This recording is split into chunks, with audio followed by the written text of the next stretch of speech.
Hello again, YouTubers. Today we're going to talk about how to dispose and store paint and solvents. Both of those are really important topics, so let's get right to it.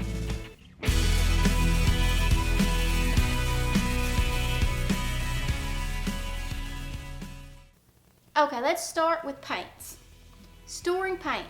The number one thing with storing paint that you need to remember is air is the enemy. So if you can just keep your paint sealed and away from air, it will last for a pretty good time. As long as the can is mostly full and you haven't used much paint in it, it's best just to leave it in the can that it came in. Make sure there's not any paint around the lid so that it doesn't allow air to leak in through the can, and put it away in a cool place, preferably close to room temperature. Now, if you've used half of the paint in the can, that's a lot of space in there for air. So what I like to do is I like to pour my paint, my leftover paint, into jars. When I get down to just a little bit left in the can, I may use little jars like something that I saved from, this jar right here is an old Smucker's jar. It's a nice size to hold leftover paint that's in the can. And I like to use glass because I like to see what the color is instead of having to label everything. I like to see what I'm getting. It makes it easy to find when I have 50 million colors up on a shelf. Now, disposing paint. Never, never dispose of paint or even solvent down a drain. Don't pour it down a drain. Don't pour it on the ground.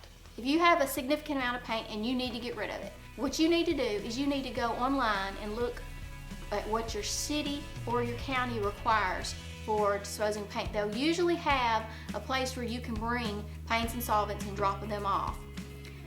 They also will tell you whether it's acceptable for you to dispose of dried solvents and paints in your garbage. Most places will let you do that. So if they will, and you don't have 50 cans of paint to get rid of, you just have a little bit left over in a can and you want to get rid of it, you can open it up, leave it outside, let it dry out, and once it's completely dry, toss it in the garbage. Now, let's move on to solvents, because I know that's what a lot of people are wanting to know about. I don't like to dispose of solvents. I prefer to use the recycle method. And what I do is the 3-jar recycle method. And so let me just show you. I have 3 jars here that have solvents in them that I use to clean my paintbrushes. These two that have that you see that actually has something in the container. This is the same paintbrush cleaner. It came green, like you see in this jar. It came kind of a funky looking green color. And this one is a darker color because it's been used more. And then I have an empty jar. This works for any type of solvent that you use to clean brushes with. If you're using mineral spirits, paint thinner, this is just a typical paintbrush cleaner. Whatever you're using, you can do this method. What I do is I take 1 jar and I will have on the top, I label these 1, 2, and 3. And so jar number 1 is going to be the first wash that I give my brushes. And I put them in there, soak them the way that I showed you on cleaning brushes. You can go back and look at that video if you need to. I'll leave it in the description below so you can get to it. But what I do is I use 1 jar, I let it soak in there, and I get most of everything off of it.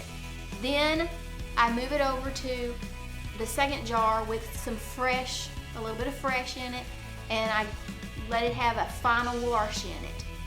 Now, the way that I recycled it is, you can see that in the bottom of this jar, it's white. That's where all the paint has settled down in there. And you can even see it in this jar here that is cleaner. You can see a little bit of residue down there.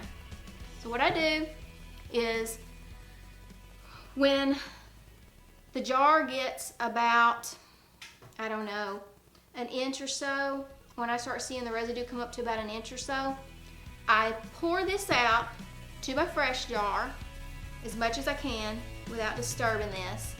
And then I leave a little bit in here, and I take an old cloth or paper towels or whatever, open this up and get down in there. And these are big mouth jars, so I can get down in there with my hand. But I get down in there and I wipe all this out, clean it out, on a towel, and so that I have an empty, clean jar. And the stuff that's on top is reusable, because what happens with this solvent when you clean your brushes, if you put this away and you let it set for a while, everything sinks to the bottom. So you can reuse the nice, fresh cleaner that's on top. So if you just pour that off into a fresh jar, it will be good to keep going until it's completely gone. Jar number 1 is my first wash. Jar number 2 is my second final wash. And jar number 3 is the jar that I use to switch over. So I just move these around. If this jar starts to go low, jar number 1 starts to go low, I take from jar number 2 and dispense it over there, because I want the fresher stuff here. So, and I do the same thing. If I start to notice this gets gunk in it, I'll pour it off and clean it out. I just move my lids around to keep up with which one is the dirtiest, which one is the freshest, and then of course the empty jar. So that's basically it. That's basically all you need to know. Recycle your solvents instead of throwing them away. Really, that's the solution to both storage and disposal of those solvents. So, pretty simple. Not anything too difficult, just a few couple little tips. So, if you like the video, be sure to subscribe to my channel and let me know by giving me a like.